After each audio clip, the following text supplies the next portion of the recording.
This is Super Investors and the Art of Worldly Wisdom. I'm Jesse Felder.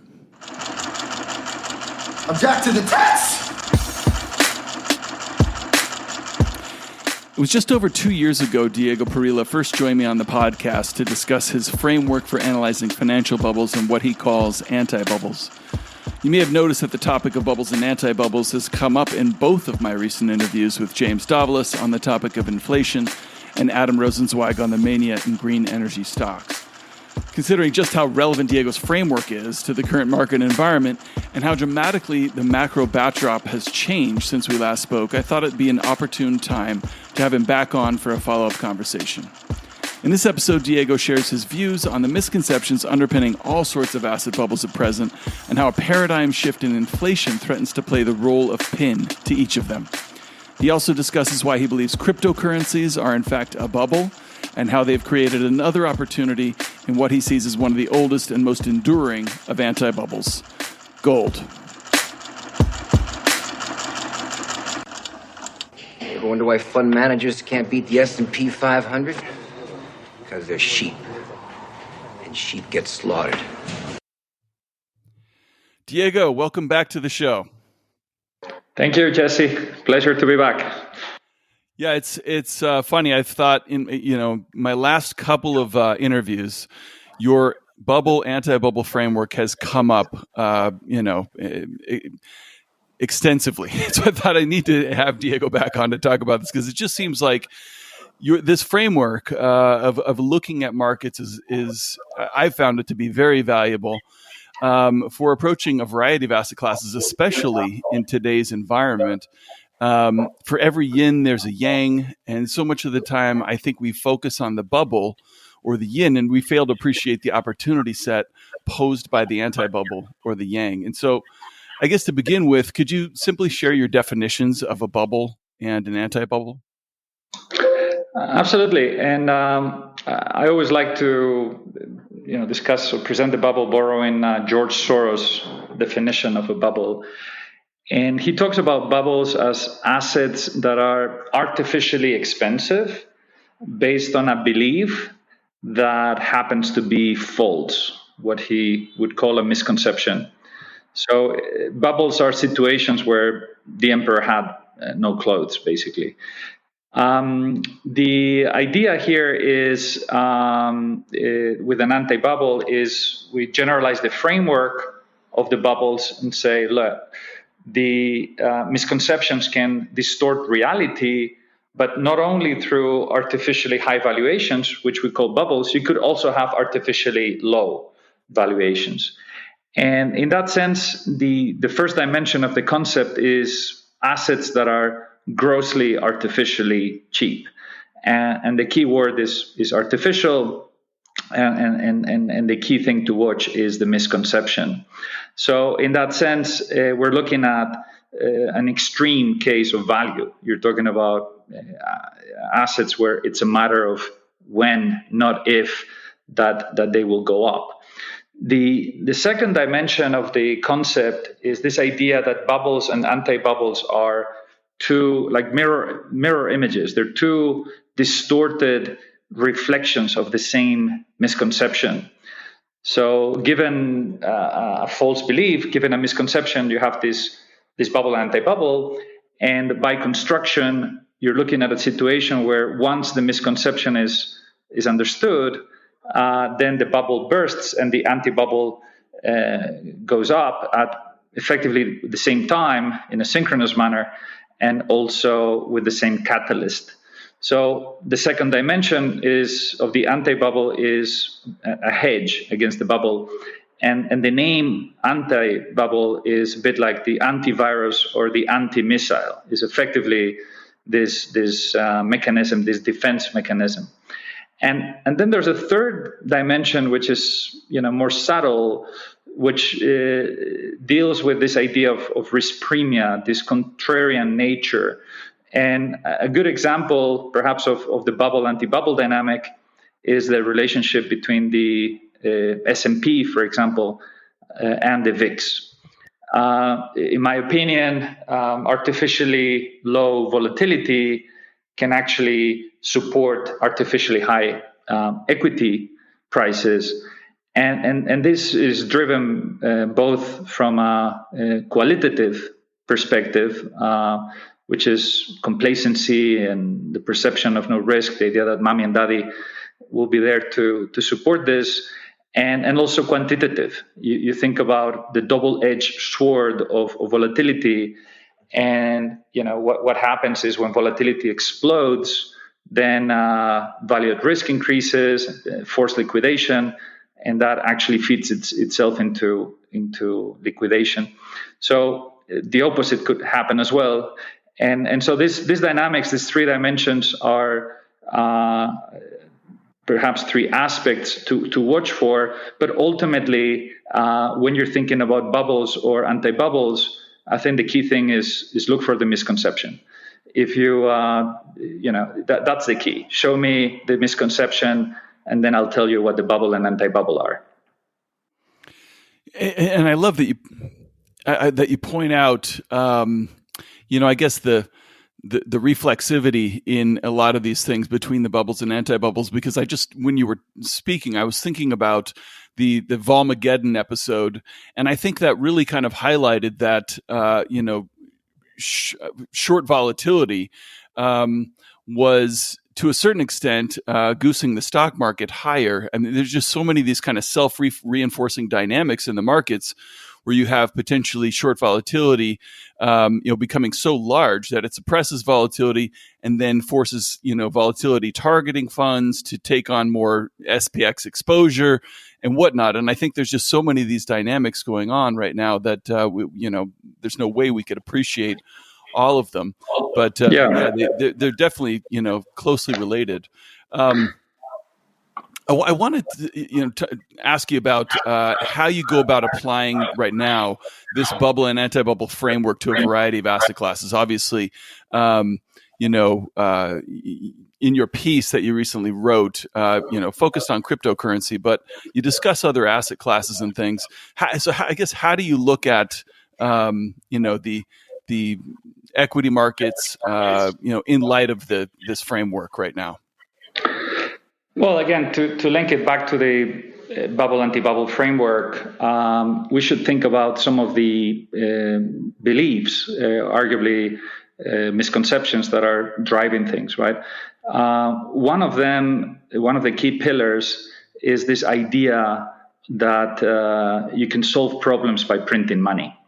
And that belief, which goes closely linked to monetary policy without limits, what we would define as the central bank put, whereby mommy and daddy, have your back, and this idea that you can have this relentless process of, zero negative interest rates, infinite liquidity, and just solving problems by printing money. It's, in my view, a misconception. You're not really solving any problems. You are delaying these problems by linking them to another belief, which is or misconception, which is this idea that you can also borrow your way out of problems. You can have infinite debt, you can spend your way out, and these two beliefs, the belief in that you can print your way out, that you can borrow your way out, as I said, are not really, in my view, real. They're fallacies, they're misconceptions, and then we're not really solving any problems. We're doing four things. We are first, we are delaying those problems. We're kicking the can down the road. We're in the form of debt. Secondly, we are transferring the problems. So effectively through currency wars and trade wars, you have this beggar thy neighbor dynamic, where on a very cynical basis, central banks apply these policies as domestic, but they have a clear impact on the rest of the world, and whereby the currency wars ultimately lead to trade wars, because you can't really force. You can put someone in the currency manipulator list, which is ironic that the U.S. runs that when they are one of the largest manipulators themselves.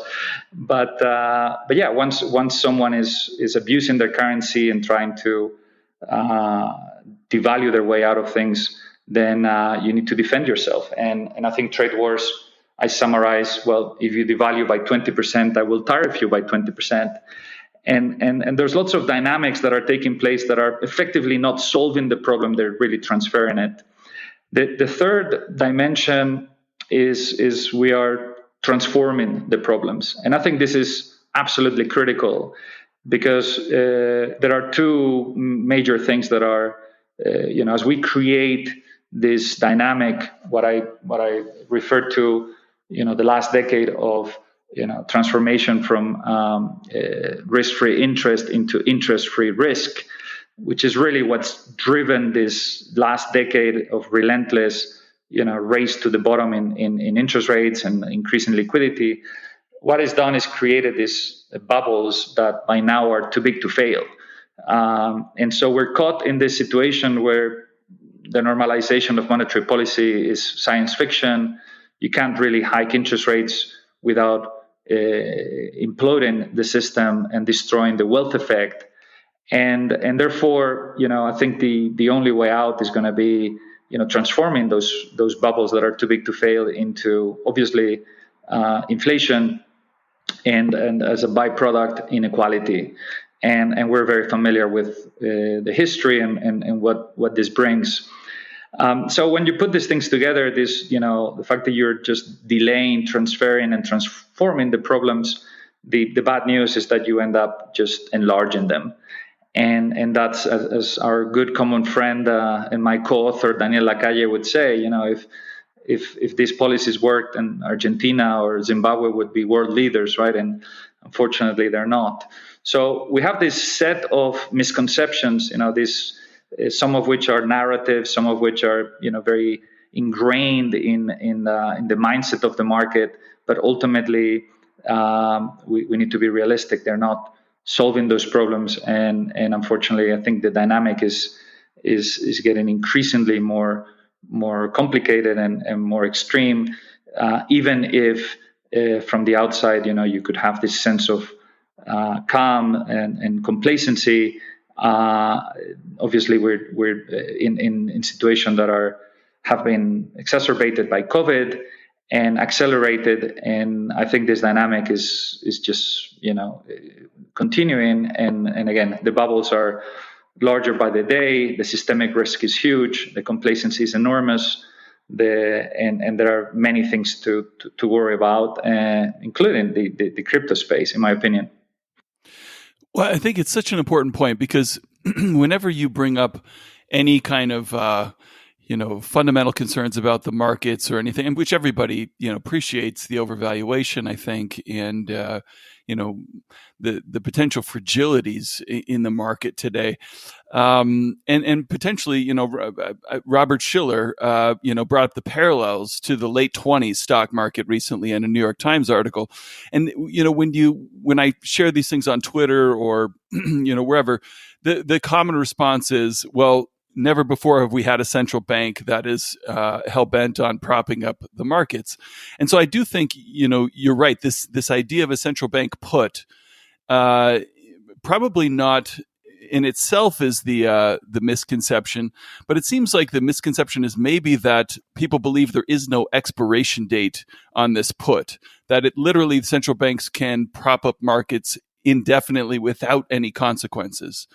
And I guess the anti-bubble to that, which I think you were discussing, is at some point extraordinary monetary policy, today paired with extraordinary fiscal policy is going to lead to inflation, and that's the point where the central bank put expires. Is that a fair way to characterize it?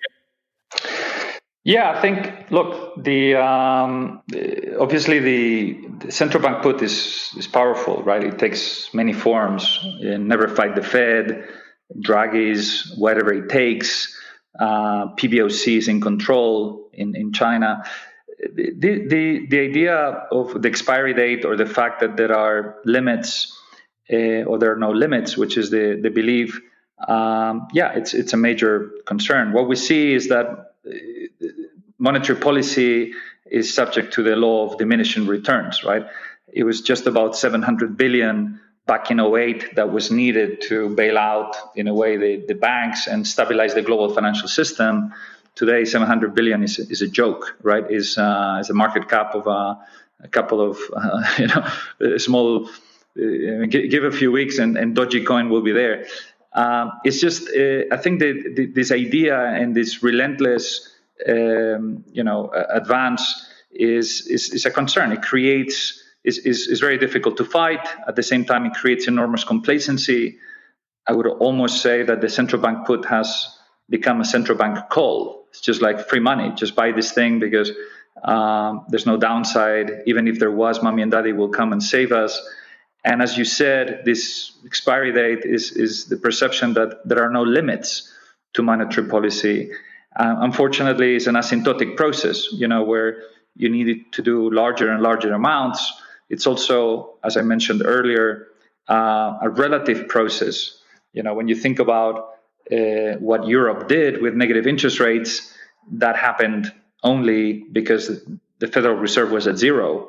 So we would have never seen negative interest rates in Europe if the Fed had been at 2%. So this is all not just an absolute game, it's a relative game. You talked about absolute valuations in equities. Very clearly, they're very high by any kind of measure. But then the narrative flips into the relative game. And I think I want to highlight the key thing behind all these bubbles. And this is, the absolute foundation of the problem is artificially low interest rates. When you have artificially low interest rates, such as zero or negative, any asset that you value discounting cash flows is artificially expensive by definition, right? So we've been squeezing this orange of this monetary policy by bringing rates to zero or negative, by bringing infinite liquidity under the perception that there's no inflation, which is a fallacy.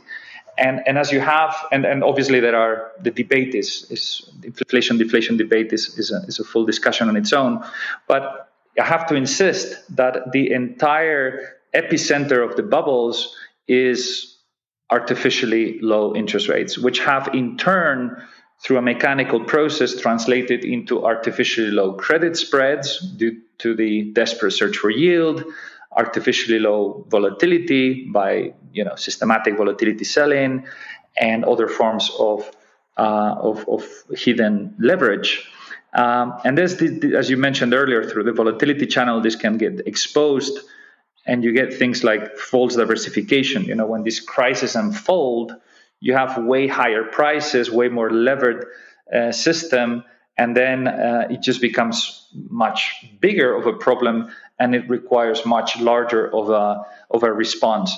And you sort of go back to the earlier point, and I think this is like a trailer, like a huge truck that is on the highway out of control, and you can try, the faster we go, and the bigger the crash eventually, and this is a world that is becoming increasingly polarized in many ways. A lot of the debates are, is this worth zero or infinity? Are we going to deflation or inflation? It's a very polarized world, and it's again, going back to the first point on bubbles, anti-bubbles. I think we need to look for those misconceptions. We need to look for those artificial pieces of the puzzle, and what the implications are. And once the artificial setup becomes too big to fail, then it's too big to fail. And the central bank's mandate flips, and now they are the arsonists, as James Grant would say, of this situation. And they're also the firefighters in theory, but they're certainly the arsonists behind this dynamic. And now I think they recognize very well that whilst financial stability has meant fighting inflation, now financial stability means we have to prevent these bubbles from imploding, because if they do, it's game over. And that's a new paradigm. We're in a new paradigm shift where bubbles are too big to fail. We need to do whatever it takes to prevent that. And I think the mistake is, rather than just keeping things in a more calm way, we're just fueling this relentless process of bubbles, which is undoubtedly, in my view, not going to end up well. Well, I think it's a really important point about the diminishing returns from monetary policy. I think it's obvious that with every time the market pulls back, yes, the market is now too big to fail. The Fed can't afford to have a negative wealth effect, create kind of a self-reinforcing downturn in the economy. And so every time they step in, they have to do so in a bigger and bigger way. And so to believe in that Fed put, I think you have to believe that there is no limit to their ability to prop up markets, and essentially there is no amount of money printing that will ever create inflation. Obviously, you don't believe that. You believe at some point, these bigger and bigger interventions will eventually lead to inflation. Yeah, I think, look, the inflation-deflation debate has two sides, right? And there are very clear deflationary forces in the system. You can think about them as, many of them as unemployment, is weak economic activity, it's technology, is demographics, is overcapacity, it's bubbles. There's so many deflationary forces in the system. In a way, this is like a freebie for central banks, who can actually print even more without creating this perception of inflation. But ultimately, this force, this solution, this bluff that you can actually print at infinitum without creating inflation is cold. And I think on the inflation side, we've always talked about two phases. You have inflation in the stage one of whereby 2 + 2 = 4, right? They're printing money and things kind of go up in a somewhat predictable way. Then the speed and the pace of inflation is such that inflation expectations start to be a driver. And you look at these pictures of a supermarket in Argentina where a loaf of bread or whatever is 100,000, and then scratch is 150,000, right? And this process where inflation accelerates is obviously can even overtake the pace at which central banks might be printing or the system is printing. And that tipping point where effectively there's no way back, the money is burning your hands, it's going to be worthless, you rather switch it, leads to that third phase of debasement, complete debasement, where there's no turning back. And in some ways, some people might argue, I was having a debate with a good friend today on whether that debasement's already happened, and how you're looking at liabilities and the ability for these governments to pay back and insolvency of the system and how this dynamic is playing out. I see absolutely. I have very little doubt or question that this process is not solving the problems. Is really transforming them into inflation, and I think this inflation has the potential to create these bubbles, and the implosion of these bubbles is deflationary, and you have this big boom and busts where eventually you've done a lot of damage in the process, and you haven't really fixed anything, and so. I think inflation is what's coming. The paradigm shift means that this party will be paid by people who are holding cash, fixed income, and credit. Because the $100 or euros that your 30-year, 10, 20, 30-year bond are going to pay you are not going to buy you much at all. And that's, the what I call the frog in boiling water, right? I mean, inflation, we're all frogs in this monetary froth where, the 2% inflation number is not a random number. I think it's been scientifically calculated so that they can, over 10 years, you get diluted by 20% plus compounding. And over 20, 30 years, they've literally wiped out a very significant portion of our wealth. It's a tax. And the issue is, can they do this at the pace they need to do it to prevent the bubbles without sending us into that phase two? And I think, again, there are, whoever believes that inflation is the CPI, then I think is delusional. I mean, at the end of the day, you and I, Jesse, have different inflation baskets. I think all the listeners have different inflation baskets. I have, university fees. Some other people have nappies, right? So ultimately, this idea that inflation is one number is wrong. They're just trying to point us out to, look, inflation is this one number, and by the way, it's now 2.03, when we'll know by looking at your bills and that this is significantly higher. And this is the process by which they will try to get out. But I think there are some the bluff can be called and will be called, particularly as the printing needs to accelerate, and what we've seen in the last year or so is just unprecedented. So again, lots of drivers in both directions, but I think inflation is it's already here, it's accelerating, and unless you pay attention, I think you will be paying for the party. Well, I'm glad you brought that up, because that's what I wanted to ask you next. Is you look at inflation differently. I'm glad you brought up the CPI, because you wrote in your recent piece, inflation is not about the value of bread going up; it's about the value of money with which you buy bread going down. So, in your view, measuring inflation should be done not by looking at the prices of goods and services as measured by CPI or PCE or any of these numbers, but simply by looking at the increase in the money supply. Is that correct?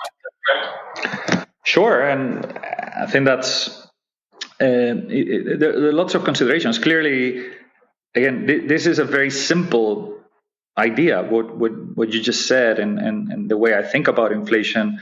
It creates this perception, when you think that, house prices are going up or bread. No, it's really about the that value of your euros and dollars going down. But our brain thinks that a dollar is a dollar and will continue to be a dollar. And in 10 years, that dollar will buy you stuff. Well, the reality is that dollar has been massively diluted. That dollar doesn't buy you much. And this idea, I think, brings us to obviously the real asset versus financial assets, and how assets that you can or cannot print will be bigger losers or winners. So you cannot print oil, you cannot print gold, you can obviously print equity, you can print debt, you can print currencies. And you can obviously print digital assets, even if you want to create the perception of scarcity around them. I think it's a big fallacy. So this brings us on to a different part, but certainly it's for those who know the board game Monopoly, right, where you have this limited number of houses, and then depending on the money in circulation, that will set the price of the houses. This is kind of the same, and it's happening in the trillions simultaneously across all these central banks around the world. Which, if I print $1 trillion and you print $1 trillion, our exchange rate is unchanged, but at the end of the day, the purchase power of the individual money is diminished. And I think this is maybe just as a subtle comment or side comment. I think it's a fine line that you need to be careful, especially when you are the reserve currency of the world. I mean, think about the investors and savers, whether it's China or Japan or whoever, who bought treasuries because they said, look, I trust the US. I'm putting my money in US dollars because they will not abuse their position. And then turns out you have a crisis and money is being printed and is effectively diluting the value of those dollars. but is being used domestically. It's being used to bail out the domestic airlines, to give checks to American people.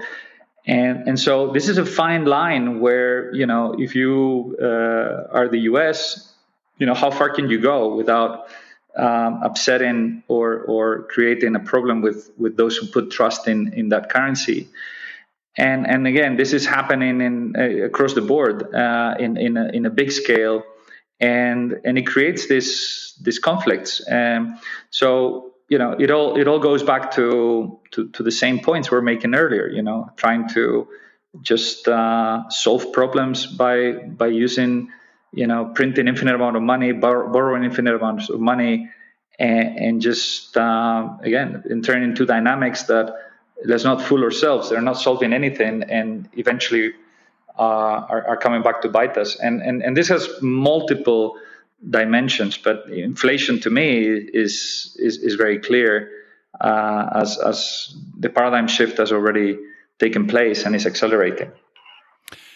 And I think it's such an important point that you make. A lot of people, would counter, I guess, the inflation debate, saying that, after the financial crisis, we saw tons of QE money printing that didn't result in inflation. But what's changed, over the last 12 months or so is we've seen fiscal policy step up to match extraordinary monetary policy. And to me, that and at the same time, we've seen, the money supply surge, like it, in ways it hasn't done in decades. Clearly, we didn't see that in the wake of the great financial crisis. So do you view this as, I guess, modern monetary theory in practice already?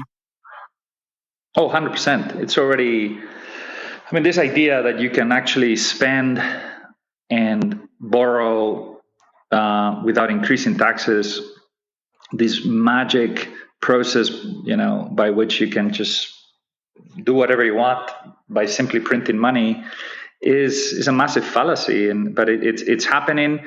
I think, like many, or pretty much any extreme measure, you tend to see these things happen during crisis.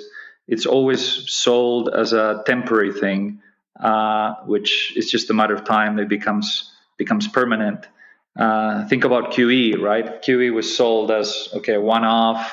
You had QE2, then QE3, which was QE infinity, and then you had other central banks following, and then today even emerging markets are doing QE, and not even at zero rate. So I think these dynamics where you start is a very slippery slope once you start giving checks to people.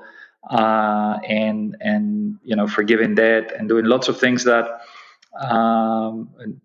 all happening in ways that are, again, creating generational issues, inequality, and overall, I think MMT is going to be hard to stop. Let's see where once we open that tap, people are hungry for more. For those who've done a bit of history reading, we saw how this was implemented in Japan successfully initially, and then the problem was when they tried to offload these things, and it led to the assassination of the finance minister. So it's kind of crazy how once you do these things, everybody gets very used to their checks and entitlement and all these things. And I wish it was as easy as that, but MMT for sure is here, is already in big force, and all these processes go slowly, and then they accelerate, and we've seen, again, the boundaries being expanded over and over and over.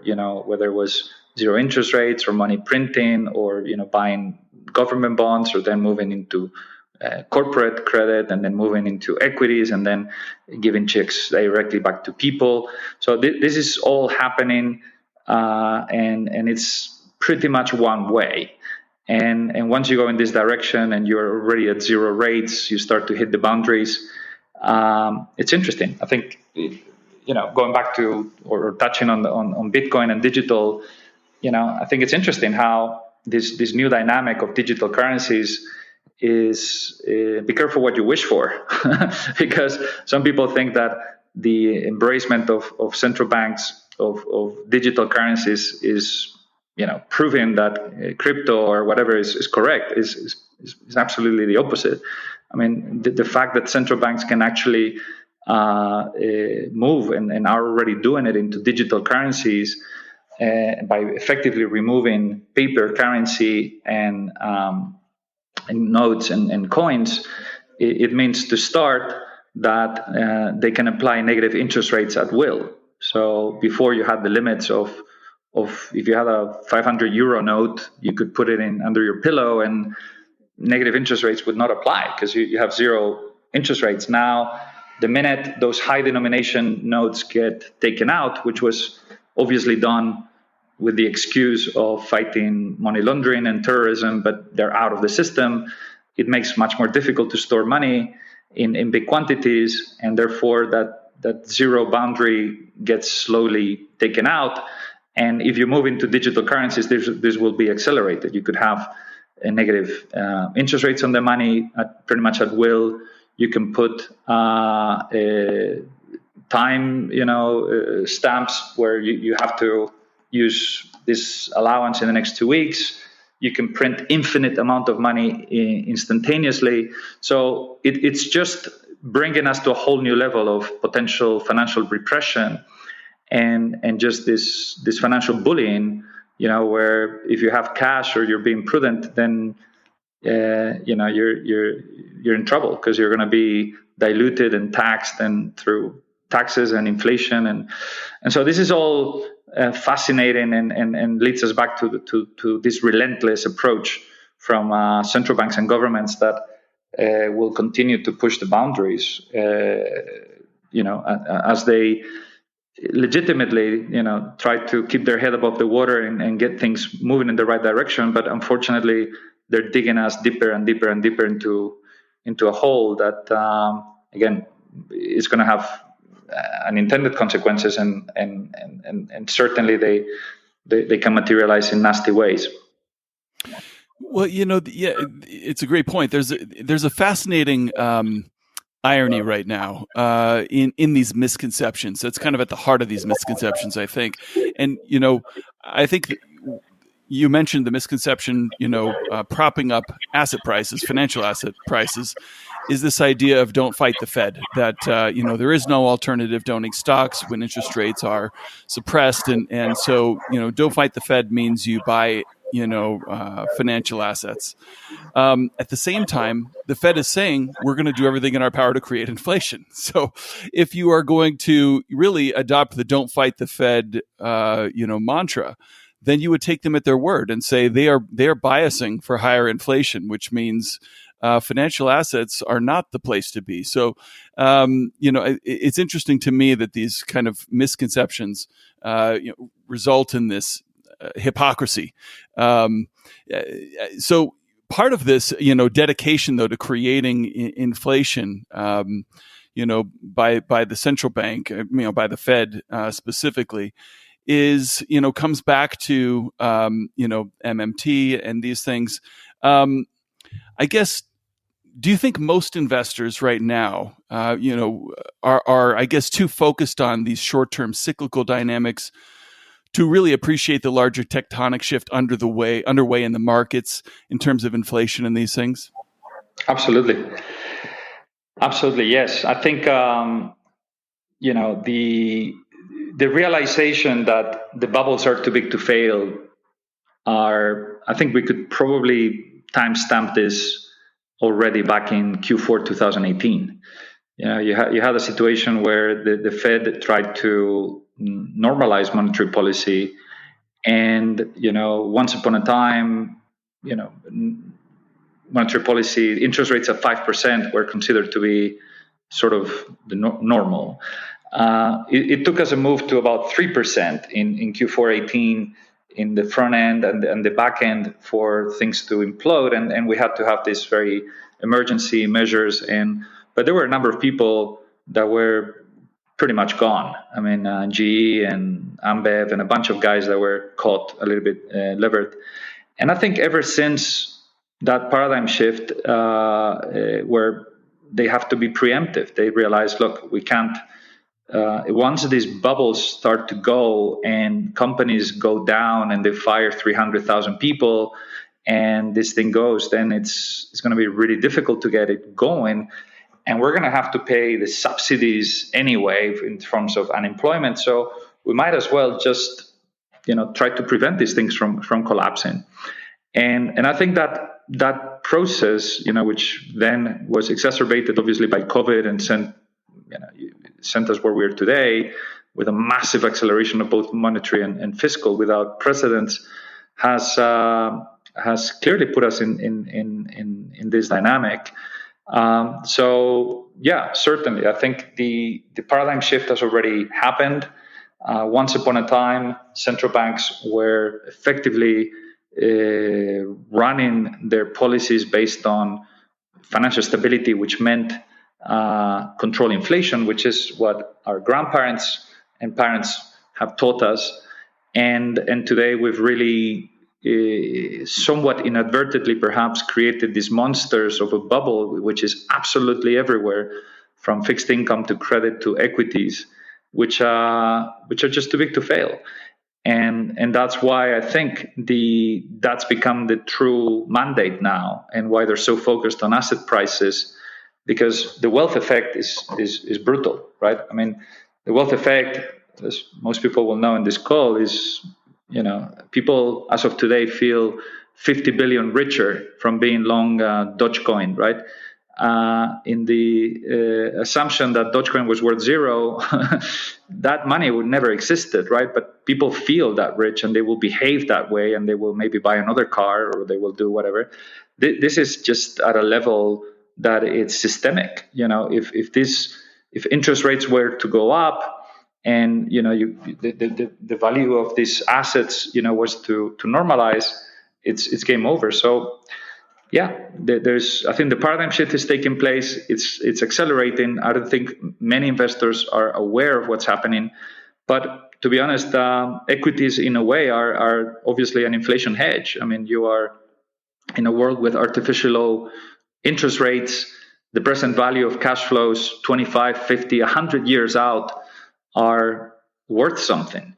And this equity duration, that is the sensitivity to equity valuations to long-term interest rates, is obviously become very meaningful, because as you approach zero interest rates, the PV of $100 in 100 years is par. So this is just exacerbating the dynamics and creating, as you bring interest rates down and increasing the valuations and having this impact through duration, blah, blah, blah. This is all happening.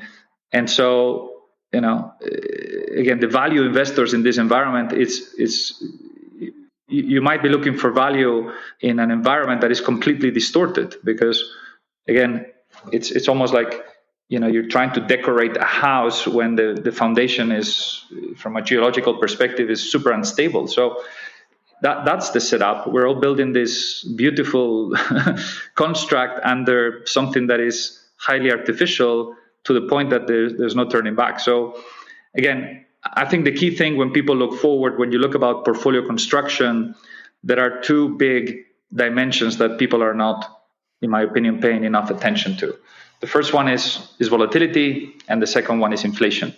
From a volatility perspective, and using my soccer analogy, you need teams that have strikers, midfielders, defenders, goalkeepers. You have to have a complete team, people that do well in risk-on markets, people that do well in risk-off markets, and you have to play as a team. But from a long-term perspective, inflation is becoming a really important component. So when you think about which strikers should I pick, which goalkeepers should I pick, we have a problem with cash, we have a problem with fixed income, and we have a problem with credit, because they are effectively short inflation. As inflation goes up, then, and forget about CPI, as we said earlier, as the purchase power of your dollars goes down, those 100 euros that you will get back from your bonds and your corporate credit and government bonds and cash is going down. And this is happening and is accelerating. So I do think that investors should pay attention to that, and that is again exposing the bubble, and it's just tricky if those people try to get out what it means to equities, and the whole house of cards sells off. So that's why I think there's no real way out, and the Federal Reserve is going to intervene long-term interest rates through yield curve control, and you have to, that's why I have the very contrarian view that you will see inflation and zero interest rates in the long end. This is completely the opposite of what the market's saying today, which says, looking at the textbook and looking at the rules of the game as we know it, you think, oh, if inflation comes in, then of course interest rates will go up. Well, that's the old rules of the game. That's the scenario where things were normal. We've way past that point. You cannot hike interest rates. You need inflation. And I think you will have those. So that paradigm shift has meaningful implications. It's going to create a lot of volatility in the process. And we have these artificially low rates, which create artificially high valuations. And as we move from misconceptions to beliefs to whatever, it's going to be a bumpy ride. And in the meantime, for sure, there'll be shocks. And we need to see the second order effects of those shocks through volatility and what they mean for risk. So it's just getting, the snowball is getting bigger and bigger, and it's all interlinked. So lots of hidden risks, lots of artificial stuff, and a big risk that we've talked about before, which is false diversification.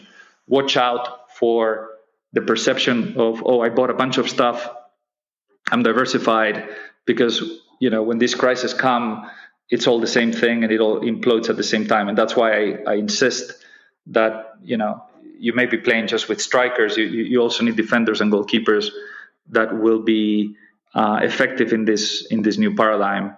And that is challenging, increasingly challenging. Well, I'm glad you put together that how to kind of look through this paradigm shift in terms of portfolio construction, because I do think that obviously a paradigm shift in inflation is generally bearish for financial assets. I would argue it's probably bearish for both stocks and bonds, and generally bullish for real assets. And with what we've seen in the markets for the past year, obviously, this is just going right over people's heads. No, people aren't really paying attention to this if this is what's actually unfolding. But there is one group, of people which do seem to appreciate these risks, and that is the crypto space. They do seem to appreciate the risks posed by extraordinary monetary policy, and look for a way. Are clearly looking for a way, and believe they found a way to protect themselves in that type of environment. But in your recent piece, you argue that crypto and Bitcoin specifically is yet another bubble. What is the misconception? I guess let's tackle the misconceptions underpinning this bubble. Sure. Look, my conclusion, and for those who are interested, take a look at my article on LinkedIn under Diego Parrilla, RRL. My conclusion is it's sort of it's a 20% anti-bubble, 80% bubble. I break it down in a fair amount of detail, with sort of the first part touches on the problem. We've discussed, at length just now, the issues with debasement, with inflation, with central bank independence. I think we're all well aware of this. The merits, which is part two of the technology, a game changer technology, whether it's blockchain or Bitcoin, the fact that adoption is taking place and is being used as means of payment, these are great merits. But unfortunately, there are a number of threats that even if Bitcoin was the right solution, we need reality checks and threats that are meaningful. and that go a long way. And I think there are significant misconceptions because we discussed the importance of central bank seigniorage, which is the difference basically between how much it costs to do 500 euro or note and what it buys you. It may well cost the central bank 1 cent, but they can buy something for 500. Now, central banks will never give this back, never give out seigniorage. We've seen in history pretty extreme cases, which in my research even took to scenarios where you have death penalty for not accepting paper currency. And so I think we've already seen sort of illegal tender, the threat in places like India or Turkey. Clearly, as the country gets in more serious trouble and the money leaves, and the government will have to tighten things up.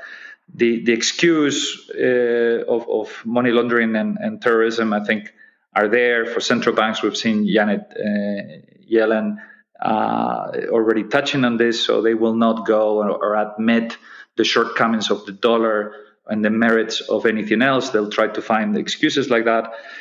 Certainly, taxation. I think anybody who's long Bitcoin, just make sure you set aside 40% or whatever that will be in these things. Even if you think you're out of the system, don't be naive. It is there and will be there, and the risk of increased taxation could happen any minute. But I see lots of things that are also on the threat category that touch on similar dynamics to what we saw even in 08. I think you might remember, Jesse, those CDOs and then CDO squared, right? So to me, the whole NFT dynamic, the non-fungible tokens, is a bit that CDO squared. Now is the derivative of the derivative, is the compounded effect of. So it's fascinating what's happening. We talked about digital currencies. Again, don't fool yourselves. This is really bad news for everybody, except the central banks who will have a much tighter and of course tighten on stuff. The threat of a superior technology, I think it'd be naive to think that this is it. Technology keeps moving, and a number of others, which are very relevant, such as cyber attacks, or a very important one with the environmental considerations and ESG, which here in Europe are huge and relate. But I think more interestingly, the fourth category is the fallacies. These are areas where, beyond the threats that you might have, I think the fallacies to me are closely linked to narratives. But one of the key ones is, in my opinion, and again, I started the note saying, like Frida Kahlo, I don't want you to think like myself, I want you to think. So these are thought-provoking ideas. But again, I have these are just for discussion. But I call it, the first one is the scarcity fallacy, and this touches on your point on real assets and digital assets. We all by now, I think we're all familiar. There's only 121 million bitcoins, but there are obviously 21 million cryptos we could create. And I've had the debate with even my good friend Daniel Lacalle, who was saying, "Yeah, Diego, but they're really serving different purposes. It's like gold and silver."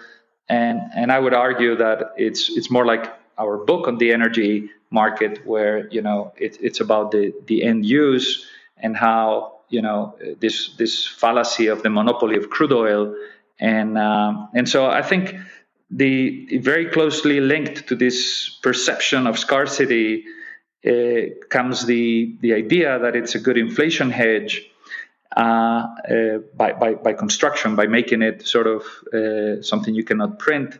But what is interesting here is it touches on with what I would call the monopoly fallacy, and this is where the crypto community is sort of split between if it was a religion, the fundamentalists, there can only be one, and the polytheists, right? But I think they can only be one is so important and so central, because Dogecoin, I think, honestly, when I saw the tweet from Elon Musk, I actually honestly thought it was a joke. It was sort of like putting out like what are you talking about, guys? You think that Bitcoin is the only real thing. Look, let's just how about this Dogecoin? The fact that that's now 50 billion, I think it's sort of phenomenal on its own right. It's very it shows what's happening, but I think it points to a major risk, because a world where you can have literally this infinite amount of cryptos, I think I've been offered, you can create your Felder coin or the Diego coin for 25 grand, right? So these things are, I think, testing or putting at risk this dynamic. If you truly only had Bitcoin as the only game in town, I think, which was the case after the collapse, when every single crypto went to zero, Bitcoin's the only one that held the head above the water. But now I think we're back again into this dynamic where we're seeing this emerging left, right, and center, and creating paper billionaires everywhere. So I think, the entire private coins and all this dynamic, I think it's something I would question.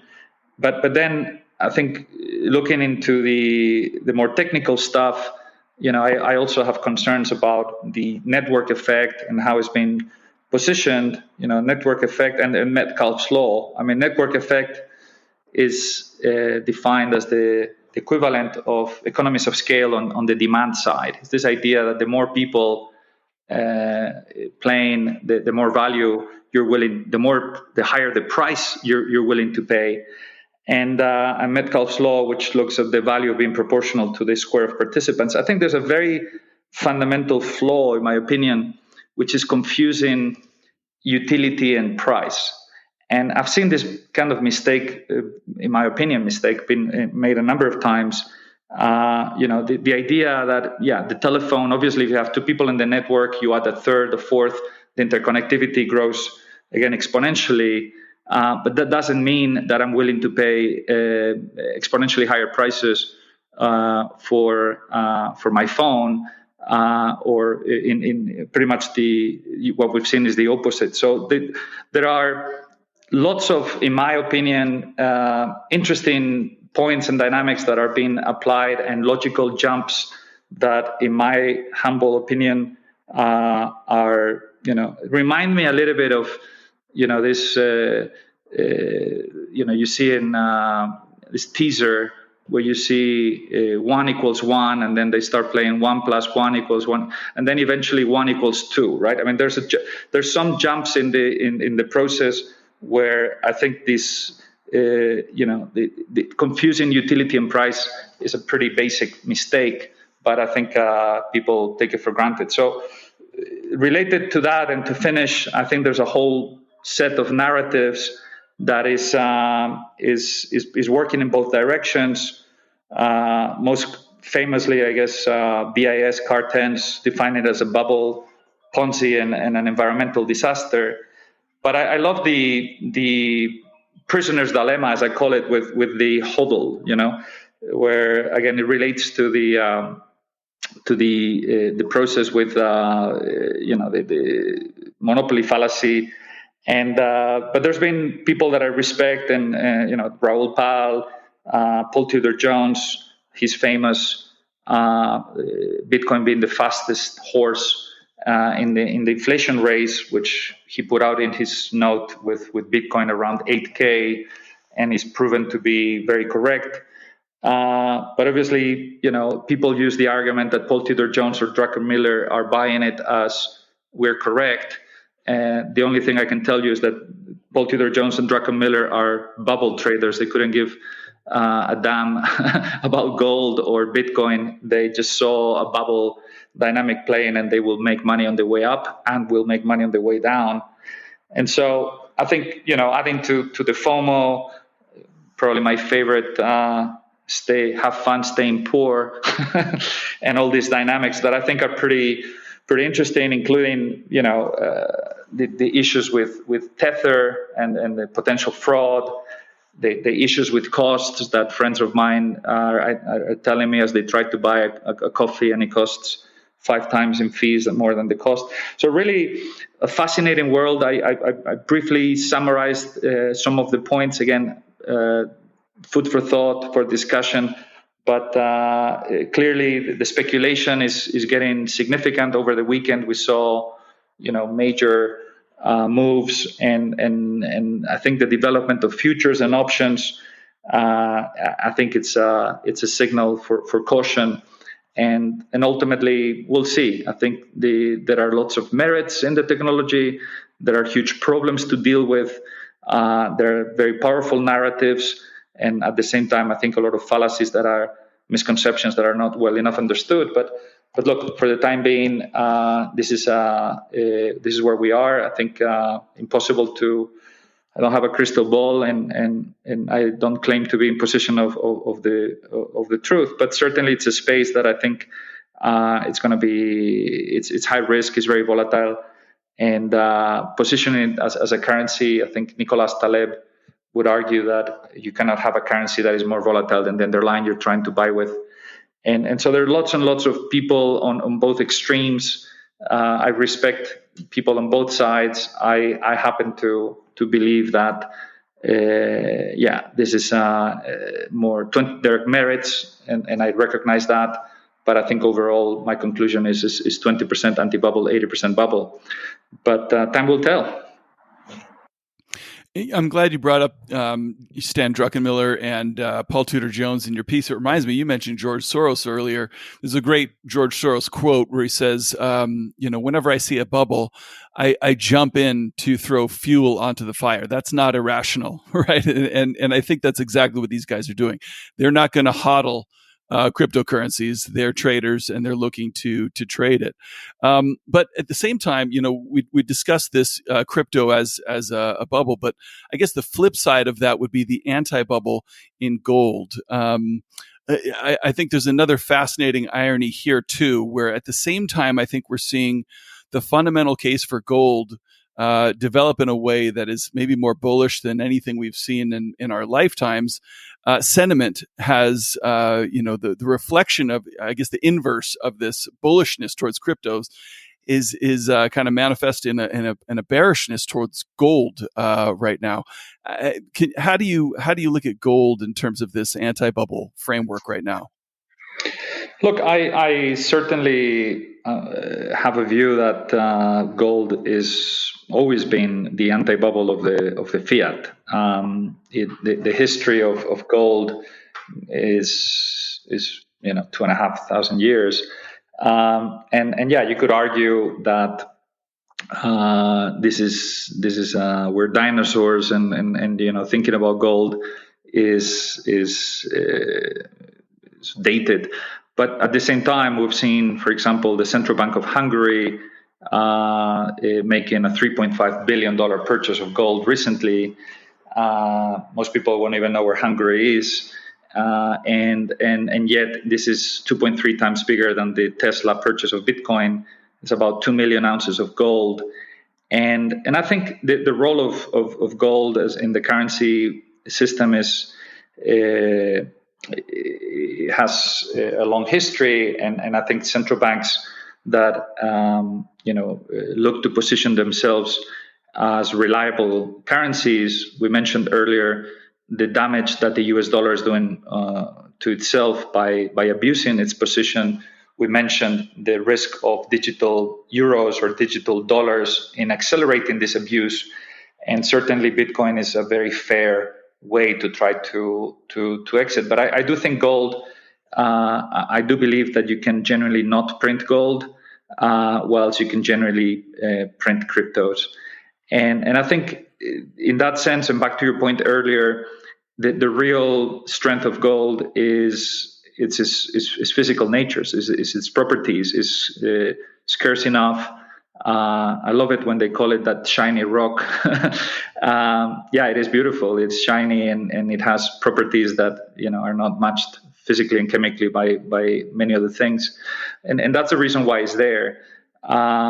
So I think in this battle, the way China plays with it, the way other big central banks align towards gold, I think it's it's relevant. But ultimately, it is a real asset. And I think back to our point earlier in portfolio construction, real assets in this environment where you have low interest rates and pretty much very unlikely that interest rates can go up without creating a major problem, which means they would need to go back down. You have a situation where interest rates are low and likely to remain low for the foreseeable future, inflation going up.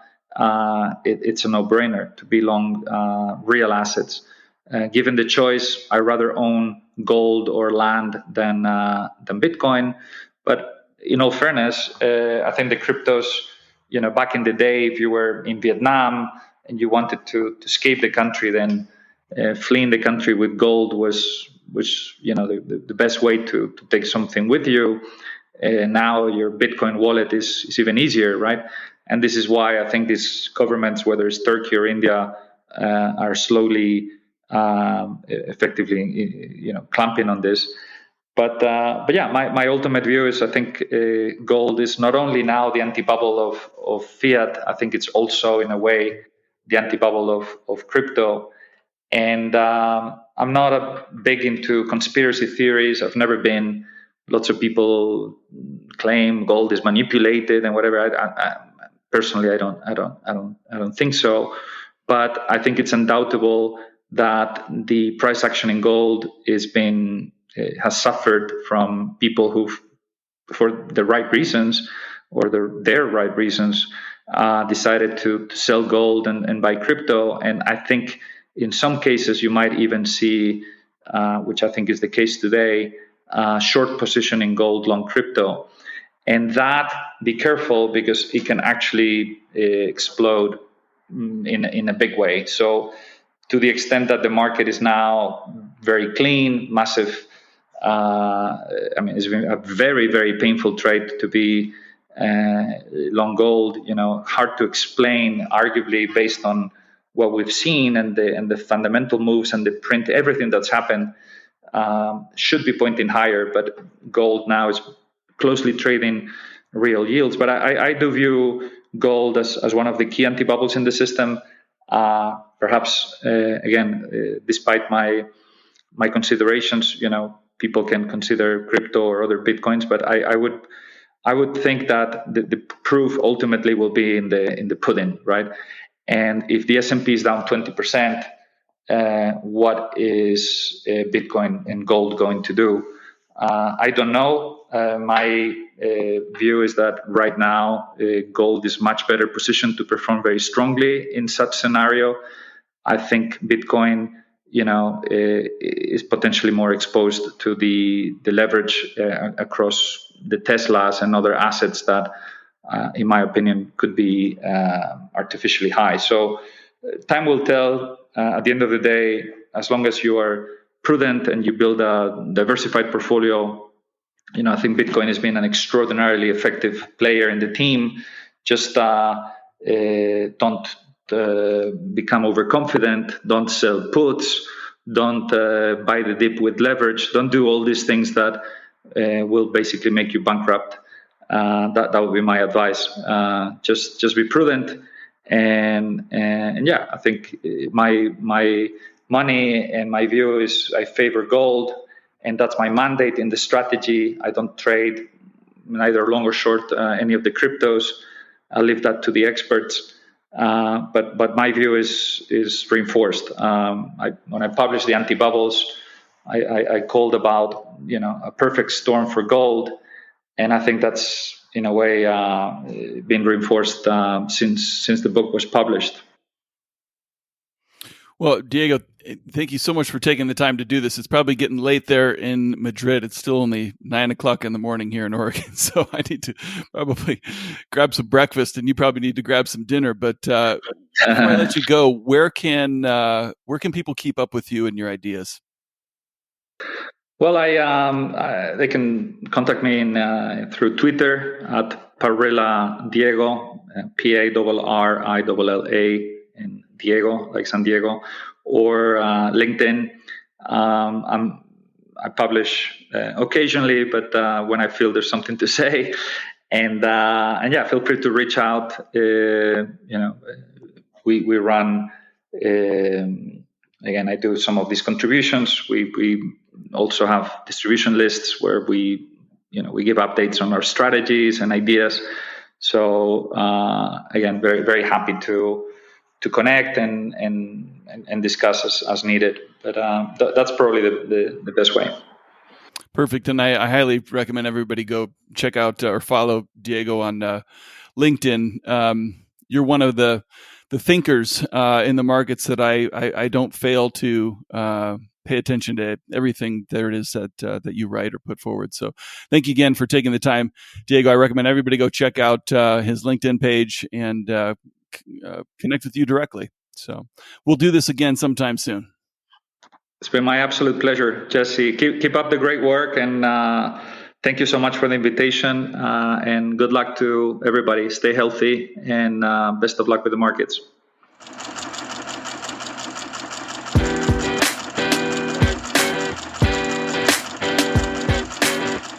And that does it for another episode of Super Investors and the Art of Worldly Wisdom.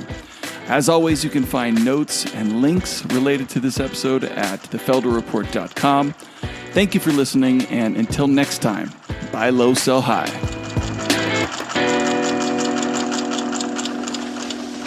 Man looks in the abyss. There's nothing staring back at him. At that moment, man finds his character. And that is what keeps him out of the abyss.